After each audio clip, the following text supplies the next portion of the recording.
दर्शकों, अब तक आपने हमारे YouTube चैनल को सब्सक्राइब नहीं किया, कर लीजिए। नोटिफिकेशन बेल को दबाइए ताकि आपको आगे आने वाली वीडियो की नोटिफिकेशन सबसे पहले मिले। सभी दर्शकों को आचार्य सतपाल महाराज का प्यार भरा नमस्कार। और हम स्वागत करते हैं अपने YouTube चैनल आचार्य सतपाल महाराज में। दर्शकों, आज के एपिसोड में मैं एक ऐसे विषय पर जानकारी दूंगा। आज का विषय ज्योतिष व वास्तु से संबंधित नहीं है। आज का विषय मैं प्रवचन का ले रहा हूँ और प्रवचन की श्रृंखला में मैं बात करूँगा एक ऐसे टॉपिक पर जिसकी खबर मीडिया के माध्यम से एक हाईलाइट के रूप में हर रोज़ हम लोगों के सामने आती है। वो है आत्महत्या। जब से ये कोरोना काल शुरू हुआ है तब से लोगों ने डिप्रेशन में आकर के आत्महत्याएं करनी शुरू कर दी। इसमें कई लोग आत्महत्या करके मौत के मुंह में चले गए। दर्शकों, यह वीडियो आप लास्ट तक देखिए और इस वीडियो को आप ज़्यादा से ज़्यादा शेयर ज़रूर करना, ताकि जो लोग आत्महत्या जैसे कदम उठाते हैं उनके विचारों में कहीं न कहीं बदलाव आ जाए ये वीडियो सुन करके, और वो आत्महत्या करने से बच जाएं, उनकी ज़िंदगी बच जाए। और मैं जानकारी दूंगा कि लोग आत्महत्या करते क्यों हैं, आत्महत्या से कैसे बचा जा सकता है, आत्महत्या के विचारों को कैसे बदला जा सकता है, इसके बारे में मैं आपको जानकारी दूंगा। दर्शकों, इंसान आत्महत्या कई कारणों से करता है। कुछ लोग कर्जे में दबे होने के कारण कर्जा नहीं चुका पाते हैं, इसलिए वो आत्महत्या कर लेते हैं। कुछ लोग प्रेम प्रसंग में असफल होने के कारण आत्महत्या कर लेते हैं। कुछ स्टूडेंट्स मार्क्स कम आने के कारण आत्महत्या कर लेते हैं। इस प्रकार से इंसान आत्महत्या कई कारणों से करता है। दर्शकों, क्या आत्महत्या करने से सभी समस्याओं का अंत हो जाता है? क्या आत्महत्या करने से आपकी सभी समस्याओं का हल हो जाएगा?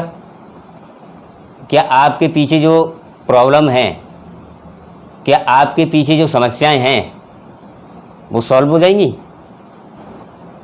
दर्शकों, आत्महत्या इंसान तभी करता है जब वो निराशा के अंधकार में बुरी तरीके से भटक जाता है, उसको आशा या उम्मीद की कोई किरण नज़र नहीं आती है। और आत्महत्या वो ही लोग करते हैं जो मन के कमज़ोर होते हैं। आत्महत्या वो ही लोग करते हैं जो मन की बात सुनते हैं, आत्मा की नहीं सुनते। और आत्महत्या वे ही लोग करते हैं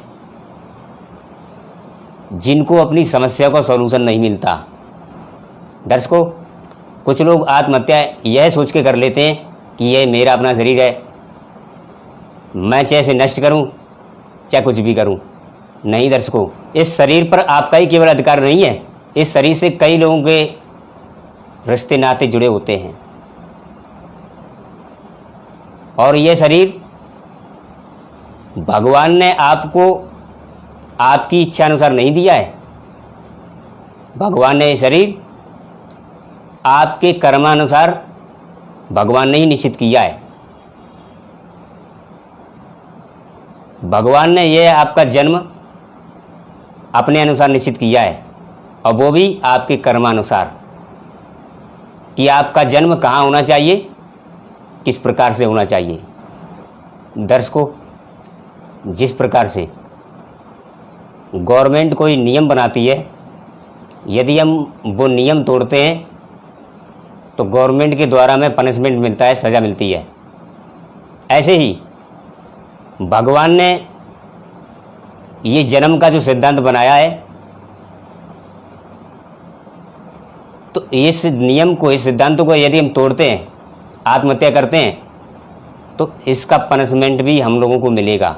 जो लोग आत्महत्या की कोशिश करते हैं, आत्महत्या के विचार अपने मन में लाते हैं।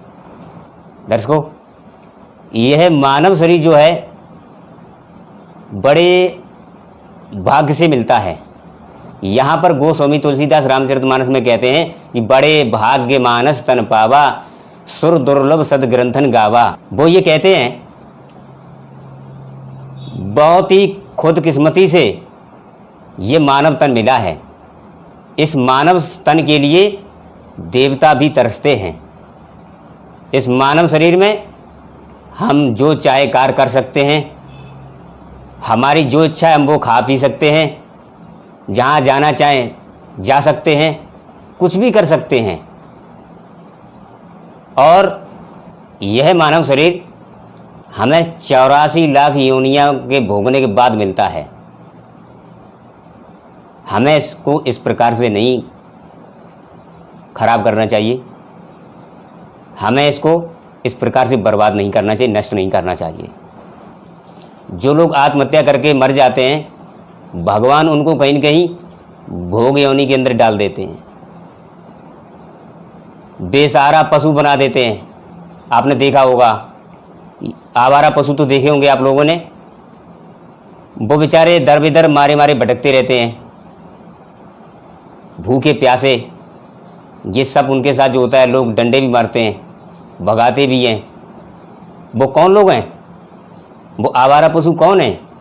वो वही इंसान हैं जिन्होंने आत्महत्या करी थी। अभी तो आप मन में ये सोच लेते हैं कि मेरा शरीर है, मैं मरूं चाहे जीऊं, मेरा किसी को क्या फ़र्क पड़ता है।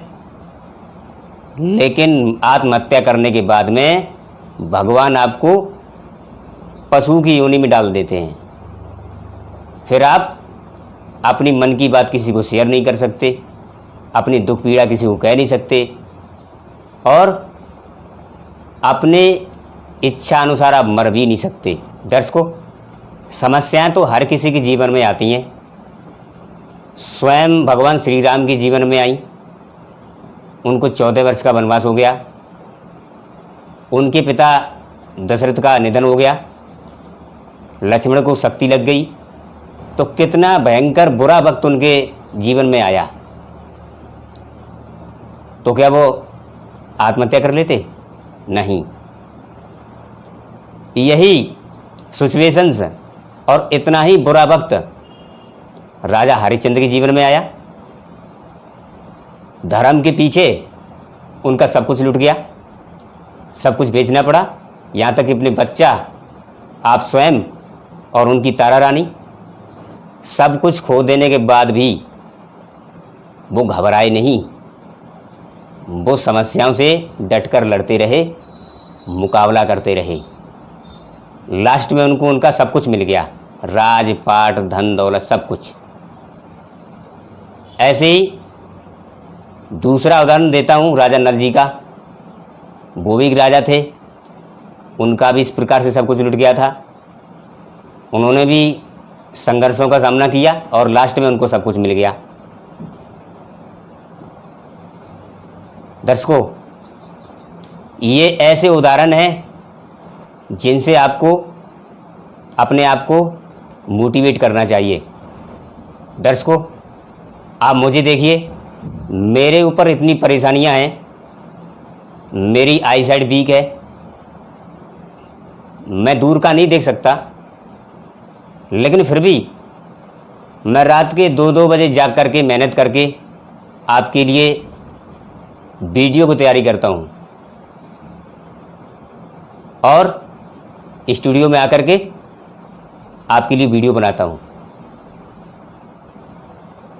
कोई सुविधा नहीं, किसी का कोई मुझे सपोर्ट नहीं, फिर भी मैं मेहनत करके आगे बढ़ रहा हूँ और आप लोग मुझे बहुत प्यार देते हैं, मेरी वीडियो लाइक करते हैं, मेरे चैनल को सब्सक्राइब भी करते हैं। जब मैं हार नहीं मानता तो आप दर्शकों हार क्यों मान लेते हैं? दर्शकों, आपको भी अपने जीवन में आने वाली परेशानियों से घबराना नहीं चाहिए, हार नहीं माननी चाहिए। आपको भी परेशानियों से लड़ते हुए जीवन में आगे बढ़ना चाहिए। दर्शकों, आइए अब हम जानते हैं कि आत्महत्या से हम कैसे बचें, आत्महत्या के विचारों को कैसे दूर करें। दर्शकों, सबसे पहली बात कि आप अपने मन को मजबूत करें। मन को मजबूत करने के लिए आप ज़्यादा से ज़्यादा सफ़ेद कपड़े पहने, मोती धारण करें, क्योंकि मन हमारे शरीर का ड्राइवर होता है। मन के द्वारा ही पूरे शरीर का संचालन होता है। जब मन पीड़ित होता है तो हमारा शरीर और हमारे शरीर की पूरी इंद्रियां पीड़ित हो जाती हैं। इसलिए मन का मजबूत होना बहुत ही ज़रूरी है। नंबर 2, मन को मजबूत करने के लिए भगवान का पूजा पाठ करें, धार्मिक स्थलों पर जाएं और मंत्र जप भी करें। मन मजबूत होगा तो आपका शरीर भी मजबूत होगा, क्योंकि मन के हारे हार है, मन के जीते जीत। यदि आप जीतना चाहें तो मन आपको जिता सकता है, और मन चाहे तो आपको हरा भी सकता है। इसलिए दर्शकों, मन को मजबूत रखें, क्योंकि हौसला बुलंद है तो मंजिल आसान है। इसलिए अपने विचारों को हमेशा उच्च रखिए, ऊंचे विचार रखिए। नंबर 3, जब आपके मन में आत्महत्या जैसे विचार आए, उस समय आपको अपने दुखों को अपनों से शेयर करना चाहिए। कुछ लोग ऐसे होते हैं कि अपने दुखों को दबा करके चुप बने रहते हैं, जिसके वजह से आपके माइंड के अंदर नेगेटिव एनर्जी कुछ ज़्यादा हो जाती है। जब नेगेटिव एनर्जी ज़्यादा हो जाती है, आपको ये दुनिया कहीं न कहीं बेकार नज़र आने लगती है। फिर आप सोचने लगते हो, मैं किसके लिए जीऊँ, किसके लिए जी रहा हूँ ये, इससे तो अच्छा है मैं मर ही जाऊँ। फिर आप इस प्रकार के कदम उठाना शुरू कर देते हैं, इस प्रकार से सोचना शुरू कर देते हैं। इसलिए आप अपने विचारों को ज़्यादा से ज़्यादा शेयर करें उन लोगों से जो आपके हितैषी हैं, और साथ में टीवी सीरियल के अंदर आप ऐसे टीवी सीरियल ना देखें जिसके अंदर आत्महत्या जैसे केसेस दिखाए जाते हैं, जिनकी कहानियाँ ज़्यादातर आत्महत्या से संबंध रखती हैं। उस समय आपको ये सब नहीं देखना चाहिए, और ज़्यादा से ज़्यादा आप लोगों में रहना पसंद करें, अकेले ना रहें। बट अभी ज़्यादा से ज़्यादा लोगों में ना रहें, क्योंकि ये कोरोना काल चल रहा है, सोशल डिस्टेंसिंग का पालन भी करना होता है। आप अपने घर के मेंबरों के साथ तो मिल ही सकते हैं ना, तो उनसे मिलिए। आपका कोई दुख दर्द है, उनके साथ आप शेयर करिए। दुख बांटने से आपके दुख बढ़ जाते हैं, आपके मन का बोझ हल्का हो जाता है। दर्शकों, ये तो था आज का टॉपिक, जो कि बड़ा महत्वपूर्ण था, जो दूसरों को मोटिवेट करने वाला था। इस वीडियो को आप ज़्यादा से ज़्यादा लाइक करें और आगे अपने मित्रों में शेयर ज़रूर करें। हो सकता है कुछ लोग इस प्रकार से थॉट्स रखते हैं, विचार रखते हैं, वो हमारे इस वीडियो को सुने तो उनके विचार बदल जाएं और वो सुसाइड करने से बच जाएं और उनकी ज़िंदगी भी बच जाए। दर्शकों, यदि अब तक आपने हमारे YouTube चैनल को सब्सक्राइब नहीं किया है तो कर लीजिए। आज के लिए बस इतना ही। अगले एपिसोड में फिर मुलाकात करूंगा एक नई जानकारी के साथ। तब तक हम चाहते हैं आपसे इजाज़त। नमस्कार दर्शकों।